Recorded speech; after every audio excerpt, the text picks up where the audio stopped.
Everything you think you know about the Great Fires of 1871 is incomplete.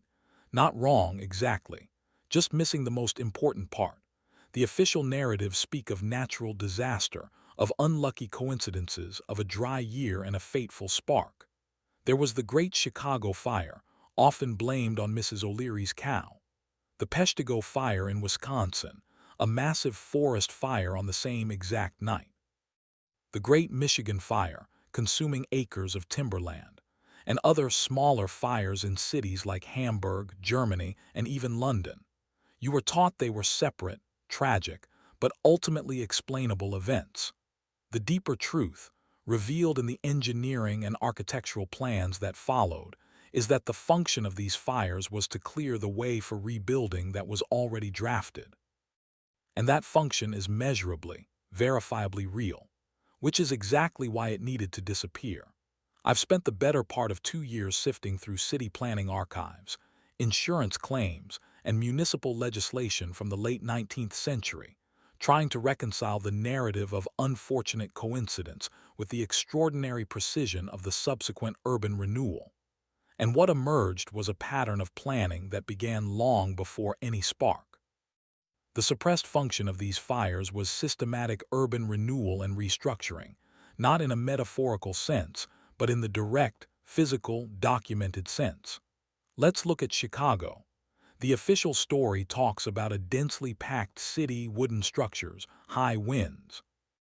All true. But before the fire, Chicago was already undergoing a massive, publicly debated, and often stalled plan for municipal transformation. The city's central business district, known as the Loop, was a chaotic mix of old wooden buildings, unpaved streets, and inadequate infrastructure. Debates raged for years in city council meetings about the necessity of fireproofing, widening streets, and modernizing the city's core. These proposals were consistently met with resistance from property owners, small businesses, and a public wary of eminent domain and increased taxes. But after the fire, the rebuilding wasn't just about replacing what was lost. It was about implementing a new vision, almost exactly aligned with the pre-fire proposals. Take the fire insurance industry. Before 1871, the insurance market was fragmented, with hundreds of smaller companies.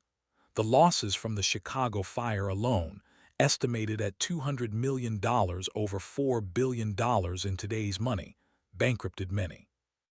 This led to a consolidation of power into larger, more regulated corporations, capable of dictating building codes and materials, not in the metaphorical sense of influence, in the direct, physical, documented sense of legislative lobbying and standardization.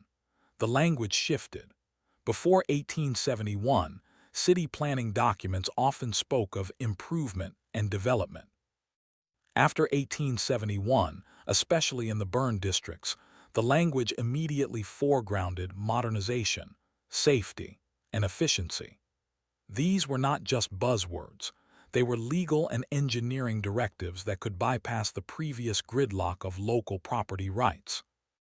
The modernization that followed these fires wasn't haphazard. It was scientifically and statistically informed. Named researchers like engineer William LeBaron Jenney, who would later design the first skyscraper, were already proposing standardized, fire-resistant construction methods using iron and masonry. His plans, often met with economic resistance before the fire, were adopted almost wholesale in the rebuilding. The subject doesn't just improve urban infrastructure. It specifically implements pre-designed, large-scale, coordinated urban planning, at rates, and with materials documented to conform to specifications that had been impractical or impossible to enact under normal circumstances. This implementation took place in ways that were documented, replicated city to city, and not in dispute among the researchers who have studied the post-fire planning documents. For instance, the adoption of strict building codes requiring fire-resistant materials like brick, stone, and iron, replacing wood. In Chicago, within months of the fire, ordinances were passed mandating fireproof construction in the central business district. New York City, which hadn't burned to the same extent but had experienced several smaller fires, used the Chicago example to push through similar codes that had been stalled for years. This isn't just a reaction to disaster. This was the rapid implementation of an engineering consensus that had been politically unachievable. You see this also in the widening of streets and the creation of fire breaks, many of which had been proposed in city plans years before the disasters. The Chicago fire not only burned down buildings, it burned away decades of architectural and municipal inertia. The problem is not whether this specific infrastructure was needed. It was. The question is why it could only be implemented after a nearly simultaneous destruction of dense urban cores. I was initially convinced that this was just post-disaster opportunism. I'm less convinced now, because the coordination seems too precise. The documented mechanism of suppression involved legislative action, coordinated corporate consolidation, and the systematic erasure of pre-fire planning debates from public memory in favor of a simpler, more dramatic narrative. Not gradually, not through neglect, through a specific sequence of acts and institutional interests between 1871 and the early 1900s. Immediately following the fires, fire insurance companies, facing unprecedented losses, rapidly formed cartels and lobbying groups. These groups not only dictated new building codes to cities, codes that had been previously resisted, but also successfully pushed for legislation that allowed for more aggressive eminent domain for urban redevelopment. In effect, the insurance industry became a de facto urban planning authority, backed by the implicit threat of denying coverage. The 1871 Illinois General Assembly, for example, passed several acts in the months following the Chicago fire that significantly altered property rights and enabled rapid, large-scale reconstruction without the usual bureaucratic delays. These included the Burnt District Act, which streamlined the process for clearing properties, and amendments to city charters that empowered reconstruction boards with extraordinary authority. These changes were not specific to Chicago. They manifested as models for other cities.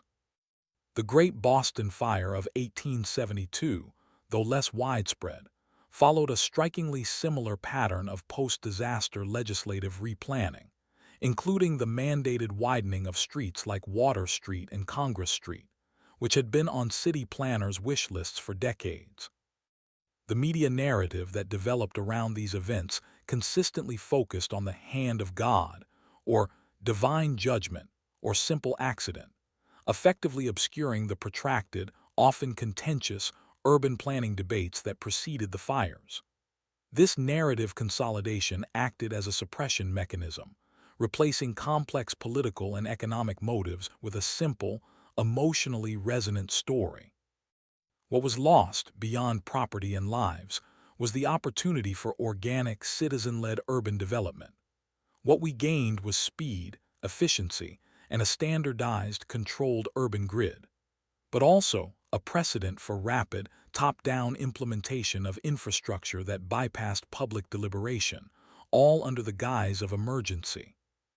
We cannot accurately measure the alternative futures that were foreclosed, the unique architectural expressions that were prevented, the property rights that were abrogated without full public consensus. One named individual, architect Dankmer Adler, who lost his entire practice in the Chicago fire, passionately argued for a more considered, less centralized rebuilding process. His pleas for diversity in design and public input were largely ignored in the rush for standardized, fire-resistant, and economically efficient construction. His vision, a direct challenge to the insurance-driven consensus, was effectively extinguished along with the smoke of 1871. We're left with this.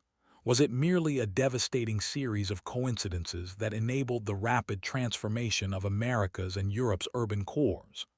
Or were these disasters the perfectly timed, perfectly executed solution to a century of urban planning impasses? And if so, what other unforeseen events might serve similar suppressive functions today? It feels like a reset button that someone very carefully pushed.